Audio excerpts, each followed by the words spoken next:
right, y'all. Welcome back to another episode of the Jovial Pursuit. I'm dropping podcasts from the title. This is the Jovial Pursuit. I might throw a show on there. It might just be Jovial Pursuit, but no more podcasts because technically it's not. That's just audio. Yep. Anyway, welcome back. It's been a couple weeks.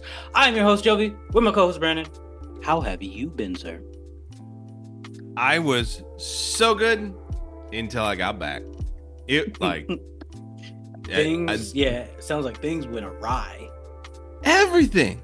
Like vacation was fantastic. We were camping out at Mount Rainier in Olympic National Park. It was incredible. Washington, we got to talk about like the state of Washington is legit got some mental health struggles. Not the actual like people, but the state. Because Eastern Washington, when we were driving through, I had no idea. It's this like, it mirrors like North Dakota look.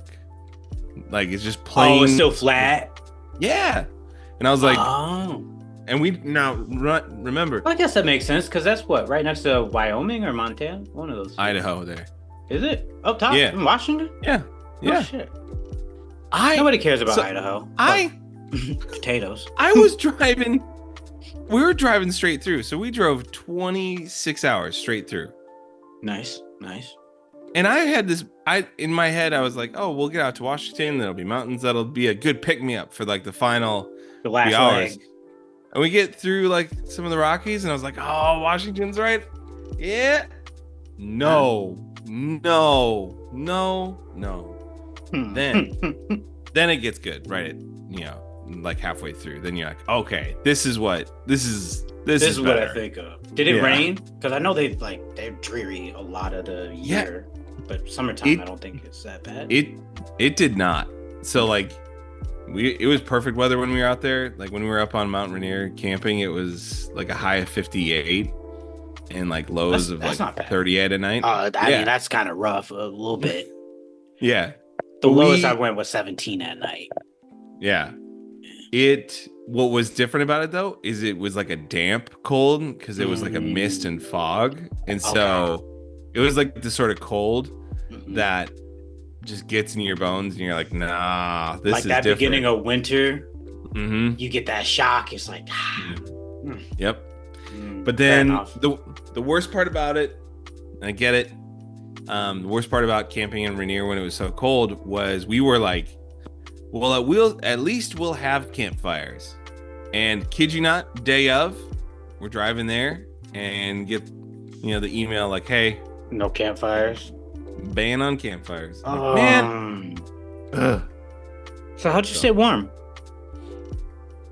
Just jackets, sleeping bags. At one point, I was like snuggling with my kids in our sleeping bags in the hammock because I was like, I don't want to hang out in the tent. Right. We just went hiking for a while. So I'm telling you guys, get your sleeping bags, get in the hammock. It's awesome. And the kids were like, okay, fair enough. Pretty amazing. We've got sleeping bags. We've got hammocks. Yep. We got the ones that tie. Yeah. I was going to tell Jill to get a stand for here just in our little back patio section, but we haven't done that yet. But we got some for our last camping trip and she used them. I think she cuddled up with some of the dogs in them. Yeah. So, solid. I mean, vacation was fantastic, incredible. Love the Pacific Northwest. Orcas? Yep, got to see I heard orcas. you bitched out. I didn't go kayaking because apparently they can swim for a ways and they're not always in the same area because they're like, wild animals or something. So we just like, we went or something. Just try to blow that off. We went on this whale watching tour and the captain of the boat was a researcher for orcas too, and she was she was joking at one point in time about how orcas they need therapy because they're just like things are off sometimes and they don't know why they're off. Like they like her like sidekick for the trip, he was a marine biologist and he was like, yeah, you mean like T-28? And she was like, yeah, I mean T-28. And he was like, yeah, him and his mom just went and killed one of the babies from one of the other pods for no reason other than like him and his mom were basically like, hey, you should get that lady pregnant, like kill this baby, Yeah. and just get her pregnant. And then they were like, yeah, let's just kill one of our own. I mean, so by that logic, it can't just be orcas. That's almost every wild animal. Like, yeah, but they lions do it, rabbits do it. It was the moms will eat the baby sometimes because they want it big. You just have a way of saying things. They're just no. It's imagery. It's good imagery. Everyone has a good picture. But they were talking about like this. The best part about the captain was she was like down to earth, and she was like, these are incredible animals, we should protect them, and like we should like be there for them, like specifically for this southern pod that only eats salmon. This other transient pod that she was like, these are the ones we have around here right now because they like eat anything. Mm-hmm. And these are the ones that'll like punt seals. These are the ones that'll like eat other like other things around here. I'm sorry, I shouldn't laugh, but those seals be getting airtime. They get launched. Yeah. And so it's not funny. Yeah, and so like she was like, this pot, like they're good. We've done research on them. They have toxic chemicals in their blubber, but they never are in danger of like using it because they eat everything so much. They don't need to use their fat reserves. Right. So they're like, you're good. You can have some toxic stuff in you. But the best part was like Americans. You got some stuff in there. You're good. But people on the boat were like, oh, that's. She was talking about how, like, when they were talking about like whale therapy, because some of these orcas are like just little menaces out here, or giant menaces. They're sadistic. Like, you're over here tiptoeing. Have you seen their eyes? Do you see the look that they had? I mean, a little bit. Yeah. Mm-hmm. But she was like genuinely annoyed at humans. Because some people were like, oh, but they're such beautiful and majestic, and they're just so peaceful. And she was like, it's a whale. It's a killer whale. That thing out there, I love more than you do. And I still know that is not, don't put human emotions on that thing. It is a killer whale. And it was interesting because she was like, and that was what we talked about in our podcast episode this morning. That's me, dude. I'm like, yeah, they're cool to look at. But they're murder pandas. Fuck that. Oh yeah. Yeah, she was just a wealth of knowledge, and at one point she was like, yeah, there's like a pod. I don't know where this, I can't remember where she said it was from, but she was like, they just like kill sharks to eat their liver. Nothing else. Yeah. They're just like boop, and they're just like and leave the body. Just they bleed out. Like, they don't always die. They just bleed out. And it's like, so what are we doing? So being with this person that's like, we need to protect our planet. Mm-hmm. We need to protect the animals here. And then when someone's like, yeah, isn't that one beautiful? And she's like, that's a murder. That is murder in the water. Like, if there was, and it was just a weird, like, oh. Bro, if they felt some type of way one day and you're out there, you're no longer out there. Yeah. Which she was like, very clearly, there are things that we like at one point they went under and they looked like they were coming right towards us, like under the boat, and someone was like, oh, isn't this amazing? And she was like, we don't know what they do and why they do. They might tip this. They might tip this. Yeah.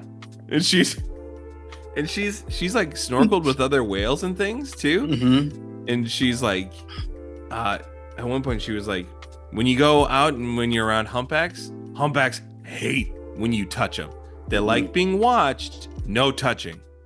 And she was like, gray whales love it. They will come up to a boat and be like, can you just scratch me right here? And they're like, who's a good gray whale? Yeah. And then that big old thing ended up reaching it. Appreciation. Yeah, but she was like, killer whales, we don't always know what they do, why they do it, and sometimes they don't even do it for reasons that we expect, like just cuz. Yeah. And she was like, sometimes we think they just do it to be like, because I could, because I'm an orca. Yes. They do not have competition in the wild. The mere fact that they can take down moose is wild to me. Not that it happens a crazy amount of times, but sometimes moose be ending up over in that western part of Washington, and they'll end up in the water, and an orca just. You know how big a moose is? Yeah. You just. And it was just a wild thing, and I love when animals. just watching them. I got to see a river otter like with her two babies go out in the water, and she brought 4 fish to her babies within a matter of like. Do I ruin river otters as well? I mean, aren't they really violent? Yeah. Like psycho violent? Yeah. Yeah. I did know that. They get real grapey. And they also will do the old murder little to children's. Just like the meerkat. Bro, I'm telling you, the wild don't like babies for real. Like I mean, unless you're a hippo. Hippo babies get away with so much. Well, I've seen like, don't they still get taken out? Yeah, but the thing about that is, like, say it's a crocodile and it takes out a baby hippo. Oh, the hippos are coming for you, and they're gonna they're I remember this. Bro, I watched the video. It was messing with a baby. The baby didn't get eaten, but it was like getting harassed, like it was going to. Like the baby didn't know, and it just accidentally stepped on him, so the thing chomped at him. When I tell you, every hippo within that vicinity got in that water and started pouncing on this man's, I'm like, yo, get off him. I know he made a mistake, but bro, they're tossing him by the tail, just fucking flinging him. It was an accident. He got stepped on first. Yep.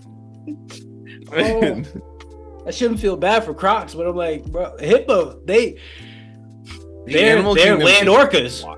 Yeah, the animal kingdom is wild. I think that was just the interesting thing to hear, like someone who's like very, environmental naturalist be like, don't you put human emotions on this. Don't you come in here and put human emotions. What's messed up is we're actually some of the best animals on this planet in that regard. There's a lot less of that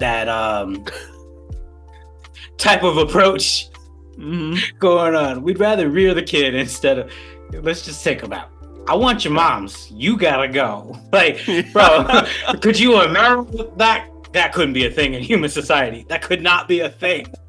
Man, your mom's looking good. You might want to get out of here before I do something. Yeah. And the dude took out the kid with his own mom. Because the mom was like, yeah, you need to get with her. Mm-hmm. Like, and they're a matriarchal society. Yeah, because then the dudes mate, and then they're like, they dip off. They go hang with the homies.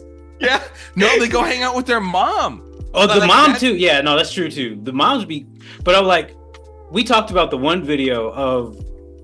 No, that was a blue whale, I think it was, where they came in the triangle formation, and they were like, oh, she's just having a baby. Turn around, guys. Turn it around. Yep. They immediately beeline. One of them stayed around to make the bubble screen, and the rest just, all right, yeah. Get her privacy curtain. Take off. Yep. It's not for us, guys. That's where it's wild that they're both whale species. Where it's like the attitude is completely different. Wildly.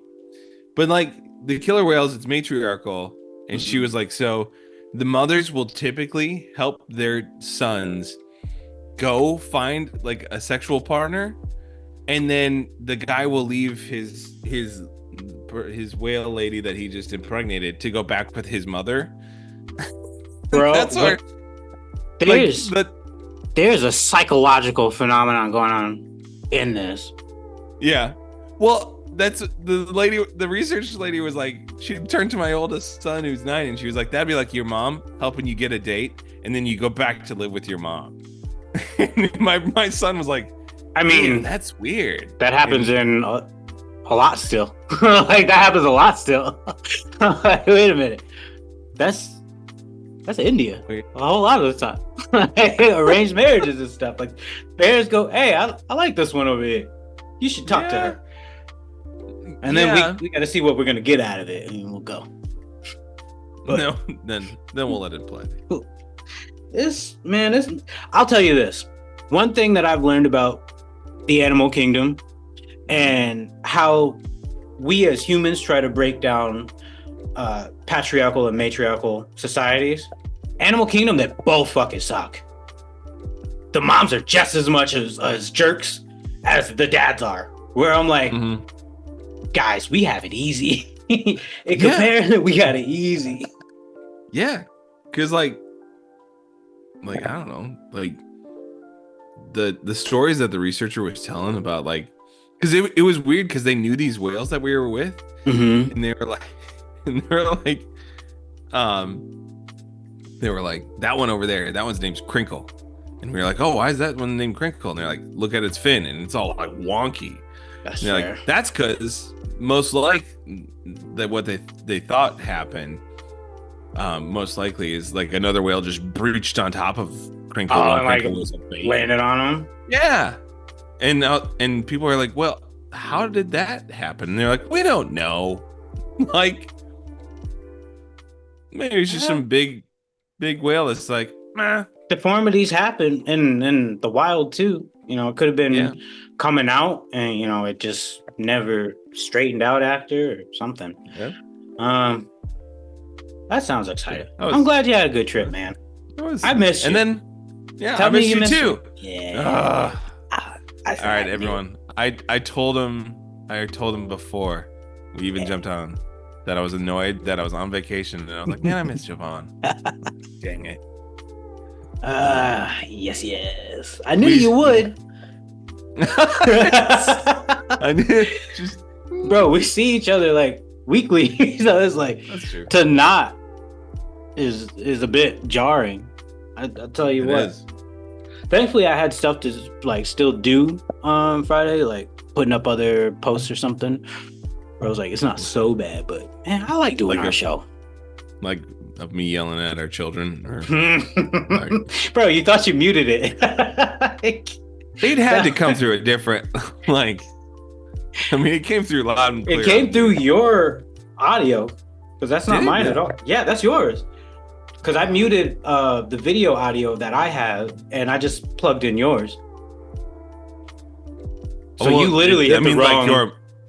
Like you know what's annoying? Is I probably muted your mic. No, because I was still able to talk. You can hear me laugh.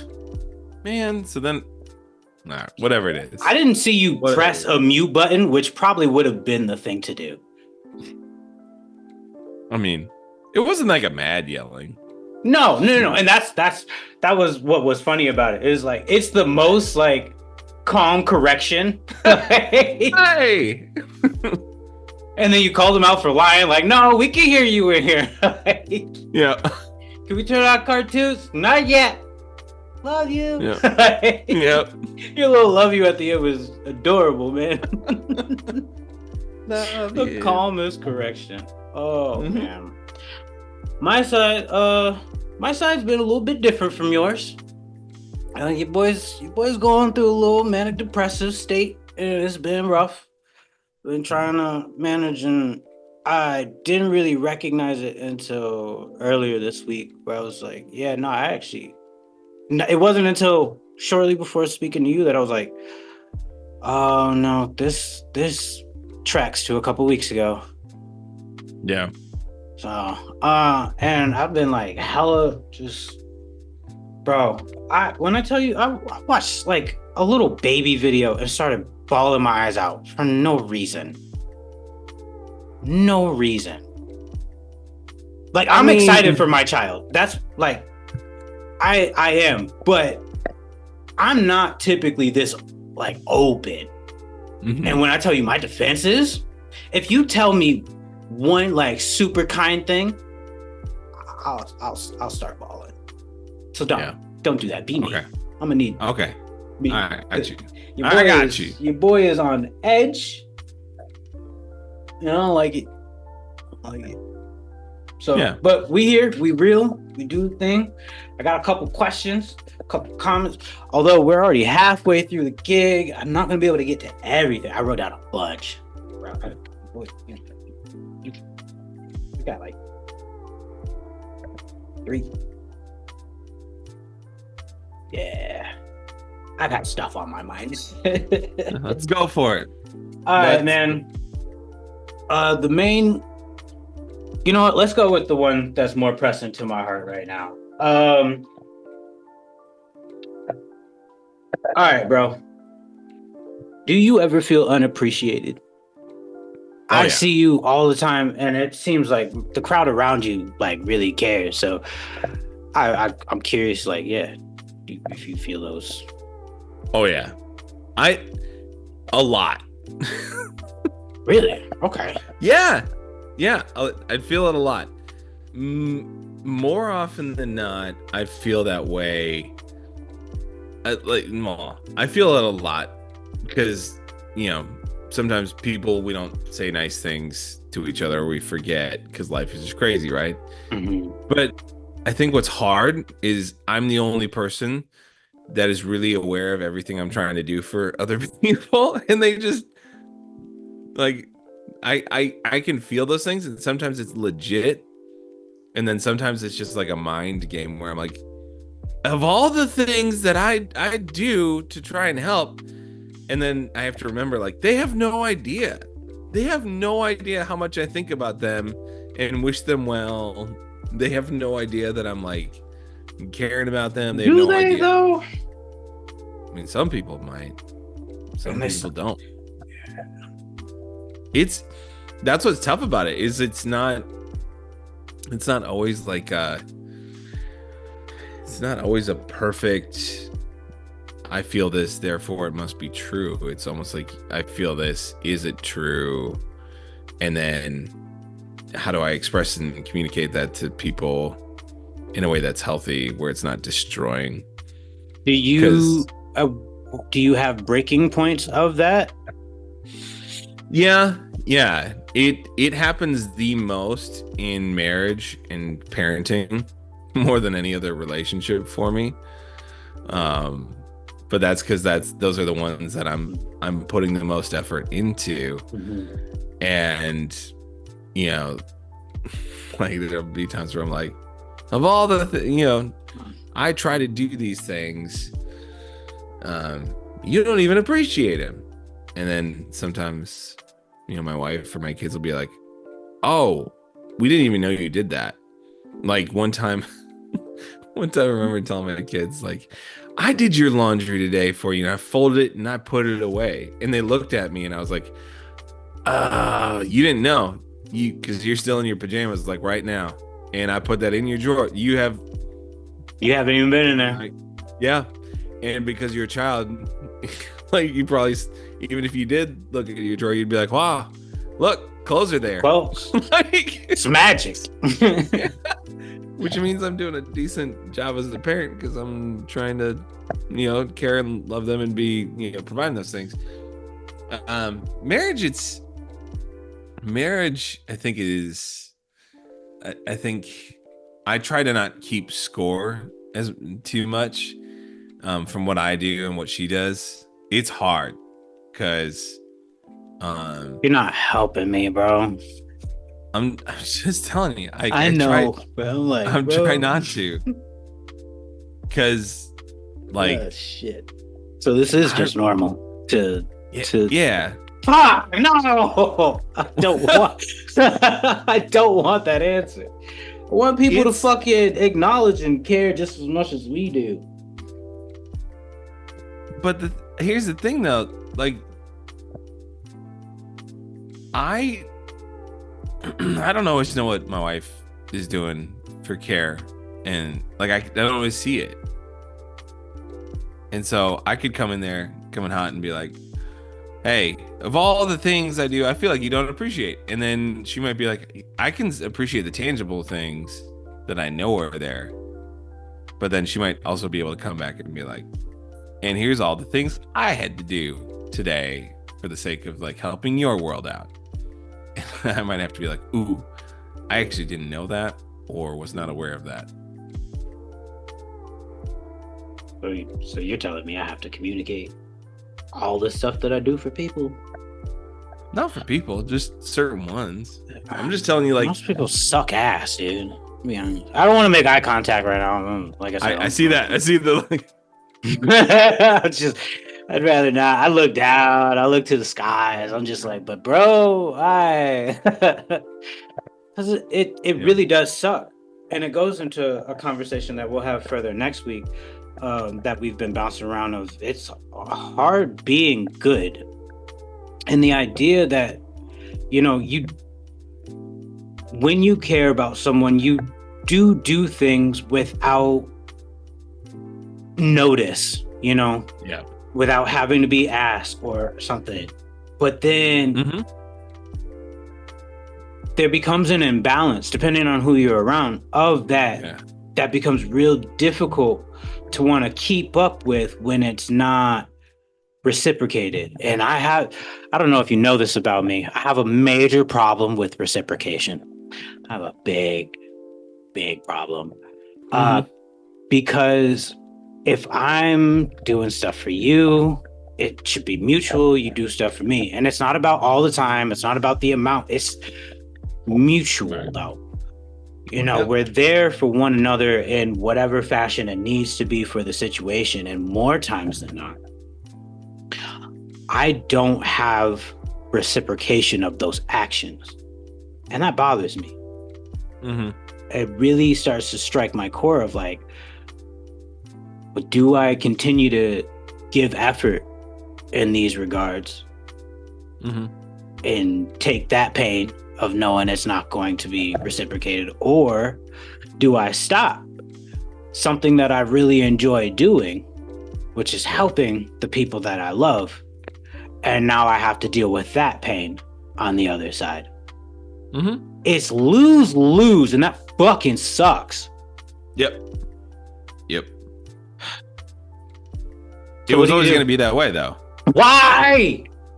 Are people so naive to be like, yo, I just never figured, it just seemed like it was okay, and I just didn't do nothing but fuck off, bro. That's an ass excuse, and you know that. It was always going to be that way for one reason and one reason only.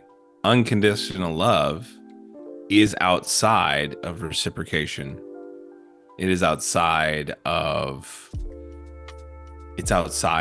relational dynamics. It's outside. You crying. That's why it was always. That's why I say it was always going to end up there. Like, and then some of us were lucky enough to like have some reciprocation, and you're sometimes lucky about that. But like, if you truly unconditionally love someone, it's outside of appreciation and reciprocation. And that's why I disagree. Because that's to say, okay, you take care of your kids, you love them, you quote unquote love them unconditionally. If they were to say something, say at 15, that really hurts your heart, that dynamic shifts, because it's like, I've done nothing but love you, and this is what you have to say to me. There's always going to be that presence on the other end of like unconditional love is not as happy as everyone makes it sound. My first thought is when you're like, it's not as happy, like, and this is more from me, like trying, and when I say I unconditionally love, it's usually reserved for like wife, kids, some friends. I get that. It is not everyone. It's not everyone, and I get that. But unconditional love, me doing that, I don't want to say it like, I don't like it. It's essentially like slowly dying every day. Like it's not an enjoyable, like, oh, I get the warm fuzzies. There's not, like, because me unconditionally loving them is essentially me giving everything that I have, whether or not there's anything that comes back. Now, what I will say, the relationships are healthy when they're both giving that level of effort. Like, so Okay. I'm not saying like, right. I'm not saying like, I'm not saying that But it becomes a reciprocation of right. Again, it comes back to that mutual nature of yeah, the relationship. And that's where, again, I've had disagreement, because I'm like, but especially if it's with a spouse or something, you're not even necessarily expecting, but like, in your heart of hearts, it should return to you. Yeah. And it doesn't sometimes. And that hurts, especially when you be on your game and shit.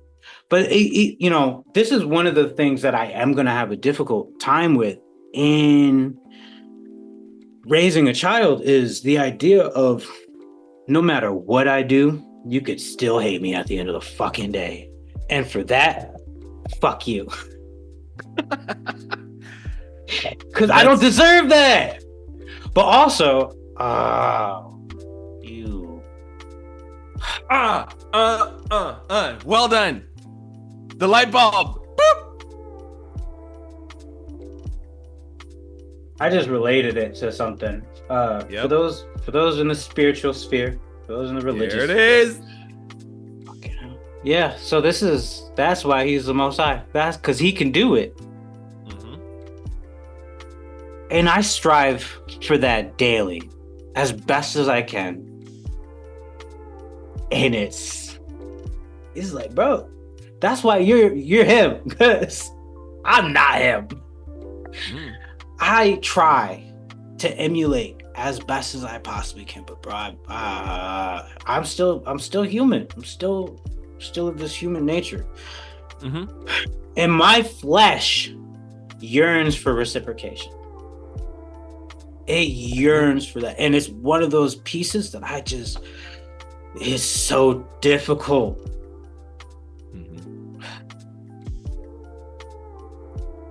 I hate it here sometimes. All right, hold on. Yeah. No, I'm not doing it. I'm not crying, because I said I'm I said I was close, bro, and I'm gonna laugh. I'm gonna laugh because fuck this. We have a guest that's gonna be coming on the show here in a couple weeks. Nice. And when I was chatting with him last, he had kind of posed a situation of like, bro, if I were in your shoes, I'd want to cry all the time. And I'm like, yeah. I'm constantly in a state of dizziness, nausea, weird heart palpitations and shit. And I put a smile on my face for everyone in front of me. And when he said I would want to cry all the time, bro, yeah, it fucking sucks. And the thing is, I don't have many people that check up on me in general, let alone how I'm doing with my health. Yeah. How am I getting by? I'll let you know right now, hardly working. I'm doing the best I can to put on a good face, but right now I'm struggling. I really am. And the thing is, it's what sucks about being bipolar is I can't stop. Once I'm here, that's just where I'm at, and I check up on people, and I see how they're doing, and it's like, but am I not man to? I know I show strength all the time, but am I not man to? Am I not a human like the rest that will falter? and want to crumble.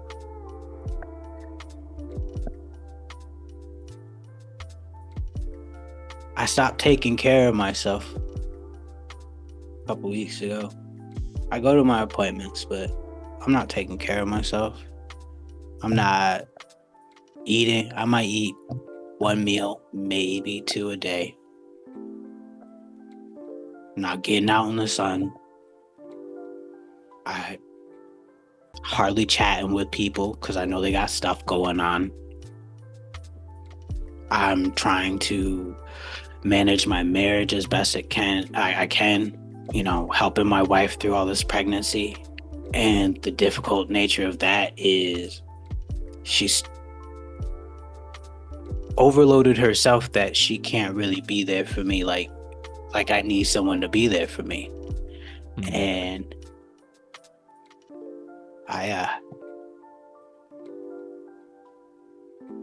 I'm just having a hard time. Yeah.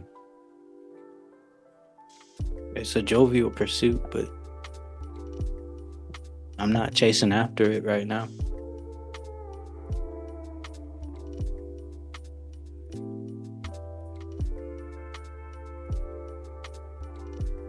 Check in on your friends, guys. Check in on your strong friends. They're probably struggling. Mm-hmm. I know I am. Yeah.